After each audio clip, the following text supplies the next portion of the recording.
Hello प्यारे बच्चों, मेरा नाम Ajay Rathore, MBBS second year student. अगर आपके भी नीट फिजिक्स में 120, 130, 150, 160 आ रहा है तो ये वीडियो आपके लिए नहीं है।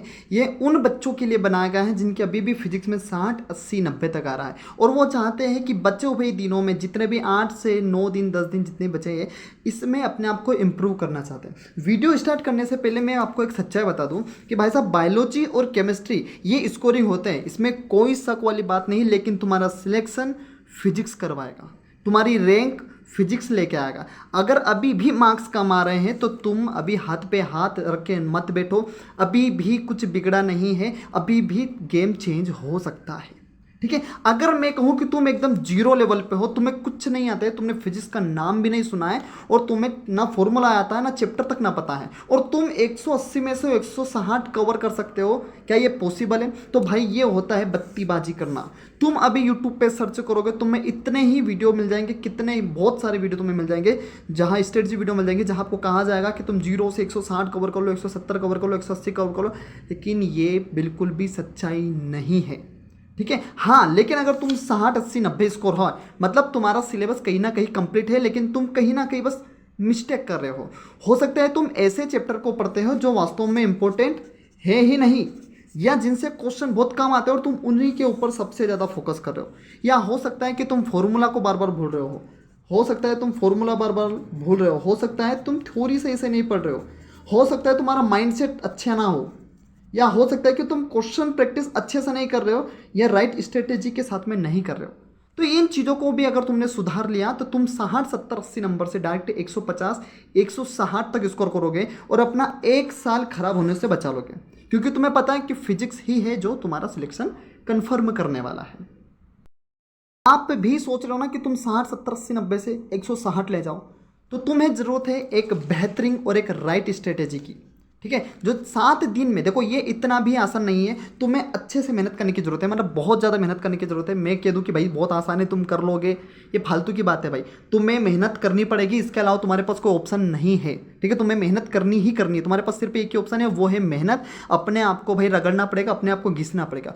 तो ये सिर्फ पॉसिबल है एक ऐसी स्ट्रेटेजी है जो एकदम यूनिक और एकदम परफेक्ट हो तुम्हारे लिए, समझ रहे हो? तो मैं आपके लिए लेकर आऊँ एक बेहतरीन स्ट्रेटेजी, जहाँ से हम देखेंगे कि तुम्हें थ्योरी कैसे पढ़ना है, तुम्हारी प्रायोरिटी क्या होनी चाहिए, कि तुम्हें कौन से चैप्टर्स पढ़ना है या कौन से चैप्टर नेग्लेक्ट करना है। हाँ, आप कहीं ऐसे चैप्टर में तो नहीं फंस गए हो जो इंपॉर्टेंट है ही नहीं, तो वो भी चीज़ में अपन बात करने वाले हैं। रिवीजन तुम्हारी स्ट्रेटजी क्या होनी चाहिए, तुम्हें क्वेश्चन प्रैक्टिस कहाँ से करना है, तुम्हें टेस्ट कैसे देना है और उसका एनालिसिस कैसा करना है, और लास्ट टाइम में सबसे सबसे सबसे बेहतरीन बात जो है वो है माइंडसेट, कि भाई तुम्हारा माइंडसेट क्या है लास्ट टाइम में, वही तुम्हारे 40 से 50 नंबर तो तुम्हारा माइंडसेट ही बढ़ाता है और घटाता है।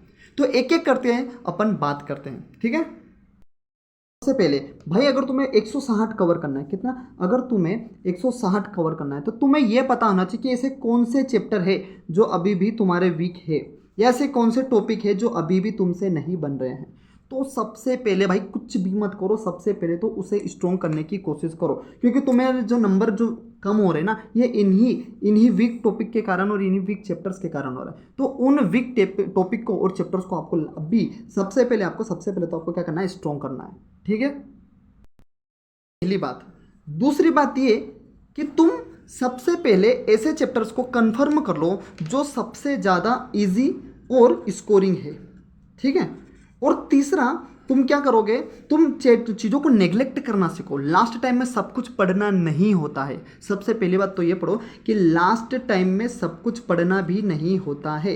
तो मैं आपको ऐसे चैप्टर्स की लिस्ट देने वाला हूँ जो आपको अभी कम फोकस करना है, जहाँ पर आपको कम फोकस करना है। ठीक है, ऐसा तो नहीं है कि तुम उन चैप्टर्स पे ज़्यादा फोकस कर रहे हो जो वास्तव में फोकस करने के लायक भी नहीं है, जहाँ से क्वेश्चन ही नहीं आ रहा। पता है 10 साल से क्वेश्चन ही नहीं पूछ रहा हूँ, लेकिन तुम्हारे नीट सिलेबस में है और कोचिंग्स में पढ़ाया जाता है, और तुम भी अभी भी पढ़ रहे हो और उसको लेके बैठे हुए हो। इसी चक्कर में तुम 80, 90, 100 से ऊपर नहीं जा पा रहे हो। तो लास्ट टाइम में तुम्हें क्या नहीं पढ़ना है, इसके बारे में अपन देखना। तो सबसे पहले तो तुम्हें क्या करना है, अपना जो वीक एरिया है उसको स्ट्रॉन्ग बनाना है। इसके बाद में आपको ऐसे चैप्टर्स पे जाना है जो सबसे ज़्यादा स्कोरिंग है, ईजी है। उसके बाद में आपको चीज़ों को नेग्लेक्ट करना है। तो सबसे पहले अपन स्कोरिंग चैप्टर्स को देख लेते हैं और ऐसे चैप्टर्स को भी देख लेते हैं जो आपको कम से कम वहाँ पर फोकस करना है, जिसके बाद में आगे के मुद्दे के बारे में अपन बात करेंगे। ठीक है, ऐसे चैप्टर हैं जहाँ से क्वेश्चन आते ही आते हैं, आपके ये प्रायोरिटी में होने चाहिए। मतलब आप इनको टाइम दो, अभी लास्ट टाइम में आप इनकी थ्योरी पढ़ो, इनके क्वेश्चंस लगाओ, इनके प्रीवियस ईयर के क्वेश्चंस लगाओ, इनके बार बार फॉर्मूलाज पढ़ो। मतलब जितने भी इफर्ट्स आपको लगाने हैं इनके ऊपर लगाना है, ठीक है। तो यूनिट एंड डायमेंशन जो कि बहुत इंपॉर्टेंट चैप्टर है और बहुत ईजी है, यहाँ से डायमेंशन से डायरेक्ट क्वेश्चन आ जाता है। यहाँ से 3 क्वेश्चन आपका आते ही आते हैं, जहाँ से 3 क्वेश्चन मतलब आपके आ रहे हैं, यहाँ से 12 मार्क्स का आता ही आता है, ठीक है। काइनेमेटिक्स बहुत ज़्यादा इंपॉर्टेंट है, यहाँ से 3 से 5 क्वेश्चन, मतलब कभी कभी तो 3 क्वेश्चन और बहुत बार तो 5 क्वेश्चंस भी यहाँ से देखने को मिलते हैं। मतलब यहाँ से 12 से 20 मार्क्स आपके देखने को मिलते हैं, ठीक है। सर्कुलर मोशन जहाँ से 2 क्वेश्चन आपको देखने को मिलेगा, मतलब 8 मार्क्स यहाँ से आपके कन्फर्म है, ठीक है। एनएलएम और फ्रिक्शन से 2 क्वेश्चन, मतलब 8 मार्क्स आपका यहाँ से है। ग्रेविटेशन से हर साल 2 क्वेश्चन आता ही है, इसमें से आपका पूछता है वेरिएशंस ऑफ जी वगैरह, ये सारी चीज़ें पूछते हैं। अगर आपको मैं अगले वीडियो में या अभी अगर आपको उसकी पीडीएफ भी चाहिए, मैंने चैप्टर वाइज एक एक टॉपिक्स को निकाल रखा है कि किस टॉपिक से एनटीए वाले सबसे ज़्यादा क्वेश्चन पूछ रहे हैं। अगर आपको चाहिए तो सबसे पहले तो इस चैनल को सब्सक्राइब करो। अगला वीडियो में जस्ट उसके ऊपर लेने वाला हूं। अगर वीडियो नहीं बना पाया तो मैं डिस्क्रिप्शन में वो टॉपिक्स डाल दूंगा या तो टेलीग्राम पे वो डाल दूंगा, पर मुझे सब्सक्राइब होना, ठीक है। सब्सक्राइब होंगे, लाइक मिलेंगे, तभी आपको टॉपिक्स मिलने वाले हैं, ठीक है। तो ग्रेविटेशन से 2 क्वेश्चन आपको आते ही है, 8 मार्क्स यहाँ से आपको देखने को मिलेगा। इलेक्ट्रोस्टैटिक से 2 से 3 क्वेश्चन, मतलब 8 से 12 मार्क्स यहाँ से आपको देखने को मिल रहा है। करंट इलेक्ट्रिसिटी की अगर मैं बात करूँ 3 से 4 क्वेश्चन, मतलब इतना बेहतरीन इंपॉर्टेंट है ना, मतलब क्या ही बोलूँ इसको, तो छोड़ भी मत देना तुम गलती से भी। यहाँ से 12 से 16 नंबर आपको देखने को मिल रहे हैं। कैपेसिटेंस जहाँ से क्वेश्चन फिक्स है भाई, 8 नंबर यहाँ से आता ही आता है। Magnetic effect of current, magnetic effect on current, यहाँ से 8 से 16 नंबर बहुत ज़्यादा इंपॉर्टेंट। कभी कभी तो 2 नंबर 2 क्वेश्चन, कभी कभी 3 क्वेश्चन, कभी कभी 4 क्वेश्चन भी इस चैप्टर से पूछने को देखने को मिलते हैं। मैग्नेटिज्म यहाँ से 2 से 3 क्वेश्चन आपको देखने को मिलते हैं, मतलब 8 से 12 मार्क्स का यहाँ से आपको देखने को मिलेगा। ईएम वेव जो कि बहुत ही छोटा चैप्टर है, आप इस पर अच्छे से फोकस कर लो भाई, 2 क्वेश्चन आपके फिक्स हो जाते हैं यहाँ से, ठीक है। फिर आते हैं रे ऑप्टिक्स और वे ऑप्टिक्स, 2 से 4 क्वेश्चन, कभी कभी 3 क्वेश्चन 4 क्वेश्चन यहाँ से देखने को मिले हैं। वे ऑप्टिक्स से 2 क्वेश्चन फिक्स आपके आते ही आते हैं। बाकी जब आपने आ जाती है जो ये अपना मॉडर्न फिजिक्स, क्या है ये मॉडर्न फिजिक्स है। मॉडर्न फिजिक्स से 6 से 8 क्वेश्चन आपको देखने को मिलेंगे। मॉडर्न फिजिक्स में कौन से चैप्टर इंपॉर्टेंट है वो भी मैं आपको बता दूंगा, ठीक है। देख ही लो भाई, यह है मॉडर्न फिजिक्स का सबसे ज़्यादा रिपीट होने वाले क्वेश्चन, जिसमें photo electric effect, nuclear fusion और fusion, de Broglie radiations, Bohr model से क्वेश्चन एक क्वेश्चन फिक्स है, बाइंडिंग एनर्जी से क्वेश्चन आता ही आता है, रेडियो एक्टिविटी से आता ही है। ये ऐसे टॉपिक्स है जहाँ से क्वेश्चन आप देखने ही वाले हो 2025 में, ठीक है। ये 5-6 टॉपिक जो है इसमें से आते ही आते हैं। और भी चैप्टर्स के मेरे पास टॉपिक्स है, मैं आपको प्रोवाइड करवा दूंगा, ठीक है। सेमीकंडक्टर से 3 से 4 क्वेश्चन आपको देखने को मिलता है, मतलब यहाँ से 12 से 16 नंबर का आपको आ रहा है। अल्टरनेटिंग करंट बहुत छोटू सा चैप्टर है, ठीक है, आप अच्छे से कर लो इसको। एलसीआर सर्किट से क्वेश्चन यहाँ से फिक्स है, एलसीआर सर्किट से यहाँ से 2 से 3 क्वेश्चन आपको देखने को मिलेगा। एम वेव भाई बच्चा सा चैप्टर है यार, एकदम 2 क्वेश्चन फिक्स है यहाँ से, ठीक है। रोटेशनल मोशन से 2 क्वेश्चन आपको देखने को मिलने वाला है, ओके। ये तो वो चैप्टर थे जो आपको फोकस करना ही करना है, मतलब इनको छोड़ना नहीं है तुम्हें, मतलब गलती से भी इनको छोड़ मत देना तुम, ठीक है।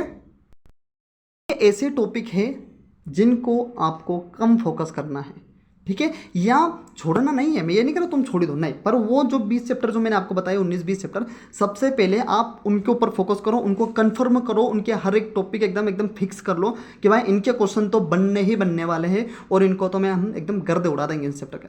वो होने के बाद फिर आपको इन चैप्टर्स पर आना है। क्यों? देखो सुनो, कैलोरीमेट्री की अगर मैं बात करूं तो भाई 0 क्वेश्चन 2015 से लेकर 2024 तक एक क्वेश्चन नहीं आया, यहाँ से एक भी क्वेश्चन नहीं आया, और तुम इसको लेकर अगर बैठो ना भाई, तो मार्क्स तुम्हारे बहुत कम होने वाले हैं। तुम उन चैप्टर्स पे ज़्यादा फोकस करो जो ज़्यादा इंपॉर्टेंट है। फिर हीट ट्रांसफर की अगर मैं बात करूँ तो 0 क्वेश्चन भी आता है यहाँ से, एक क्वेश्चन 2013, तो 2023 और 24 जो लास्ट के 23-24 में एक क्वेश्चन नहीं आया, यहाँ से 0 क्वेश्चन आया यहाँ से। केटीजी से एक क्वेश्चन आता है, सिंपल एक क्वेश्चन आता है बस, ठीक है। थर्मोडायनेमिक्स इतना बड़ा चैप्टर है जहाँ से 2022 में एक क्वेश्चन, 23 में एक क्वेश्चन और 24 से सिर्फ एक क्वेश्चन आया है, ठीक है। थर्मल एक्सपेंशन की अगर मैं बात करूँ तो यहाँ से 0 क्वेश्चन, कभी कभार तो पूछता ही नहीं है, और पूछता भी है तो एक ही पूछता है। इलास्टिसिटी से सिर्फ एक क्वेश्चन पूछता है वो। फ्लूइड मैकेनिक्स और सरफेस टेंशन से 1 से 2 क्वेश्चन आते हैं बस, जिसमें सरफेस टेंशन से एक क्वेश्चन फिक्स है। आप सिर्फ सरफेस टेंशन पे अगर करके जा रहे हो तो एक क्वेश्चन आपके आ जाएंगे। वेव और साउंड वेव से देखो 21 और 2024 में लास्ट ईयर एक भी क्वेश्चन यहाँ से नहीं आया। हाँ 23 में एक क्वेश्चन यहाँ से आया था, मतलब ये मतलब क्या ही बोलूँ मैं इसको, 0 से एक क्वेश्चन है बस।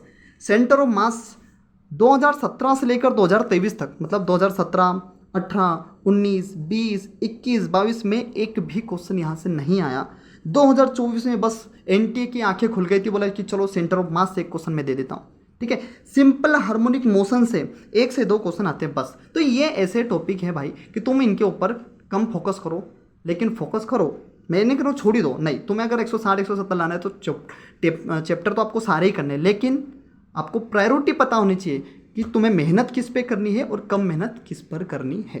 ठीक है, तो ये वो चैप्टर थे जो आपको करने हैं और वो चैप्टर है जो आपको बाद में करने हैं, मतलब फोकस किन पे ऊपर करना है। ठीक है, अब हाई वेटेज वाले चैप्टर को करना कैसे है, थ्योरी कहाँ से पढ़नी है, क्वेश्चन प्रैक्टिस कहाँ से लगाना है, ये इन चीज़ों के बारे में अपन देखेंगे। अब सबसे पहले आपको क्या करना है, वीक एरिया वाले चैप्टर को उठाने हैं जो आपको नहीं आते, लेकिन कंडीशन है कि वो चैप्टर हाई वेटेज वाला भी होना चाहिए। तो सबसे पहले तो वीक एरिया वाले चैप्टर उठाओ जो आपको कम आता है या जिनसे आपके क्वेश्चन ज़्यादा करते हैं। वीक एरिया वाले चैप्टर आपको उठाना है, उसकी थ्योरी पढ़ना है। बोला सर थ्योरी कहाँ से पढ़े, देखो भाई अगर तुम कोचिंग्स जा रहे हो, तुमने ऑनलाइन लिया है ऑफलाइन लिया है, कैसे भी तुमने पढ़ा है, उसकी थ्योरी या नोटबुक तो आपने बनाई होगी, थ्योरी उसी से पढ़ो।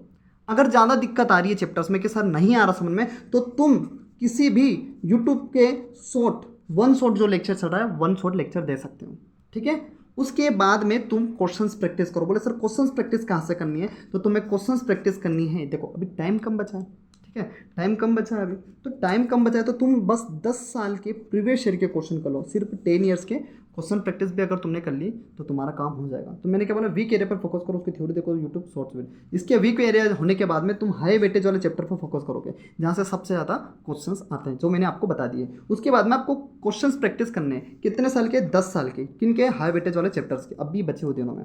वीक एरिया वाले हैं तो उसमें आप ज़्यादा भी प्रैक्टिस कर सकते हैं, 15 साल के क्वेश्चन लगा सकते हो, क्योंकि वो वीक है, आपको स्ट्रॉन्ग बनाना है उसे। ठीक है, क्वेश्चंस प्रैक्टिस करने के बाद में, सारे चैप्टर होने के बाद में आपको क्या लगाना है, टेस्ट। टेस्ट कैसे, देखो टेस्ट देना है, उसके बाद में आपको कितने भी नंबर आए मैटर नहीं करते हैं। तुम्हारे नंबर कितने भी आ रहे हैं टेस्ट में इतने मैटर नहीं करते, क्योंकि वो बिल्कुल डिफरेंट होते हैं मेन एग्जाम से। भाई मेन एग्जाम में मार्क्स अलग होते हैं। ठीक है, तुम ऐसा मत समझो कि तुम्हारे यहाँ पर 400 नंबर ही आ रहे हैं, 450 आ रहे हैं, तो तुम वहाँ पर भी तुम्हारे इतने नंबर आएंगे, नहीं, तुम्हारे 650 भी आ सकते हैं और आते हैं लोगों के, समझ रहे हो।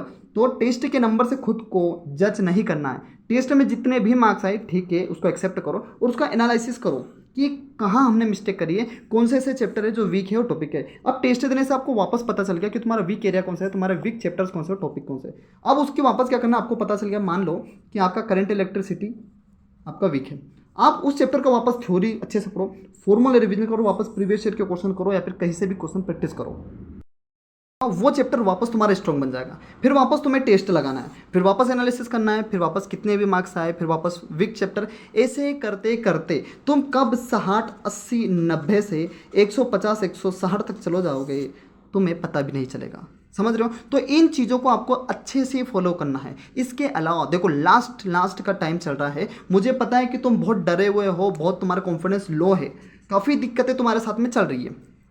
भाई तुम इस वीडियो में या किसी भी वीडियो में, मेरे किसी भी वीडियो में आप कमेंट कर सकते हो, जो भी आपके मन में सवाल चल रहे हैं आप हमसे पूछो, हम आपके लिए बिल्कुल तत्पर हैं। समझ पा रहे हैं, हम एमबीबीएस की क्लासेस छोड़कर मैं आपके लिए दिन भर वीडियो शूट कर रहा हूँ।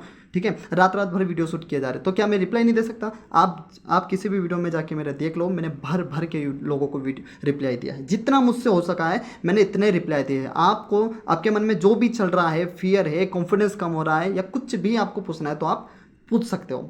ठीक है, तो बढ़िया तरीके से आप प्रिपरेशन करें। मिलते हैं अगले वीडियो में, तब तक के लिए बाय।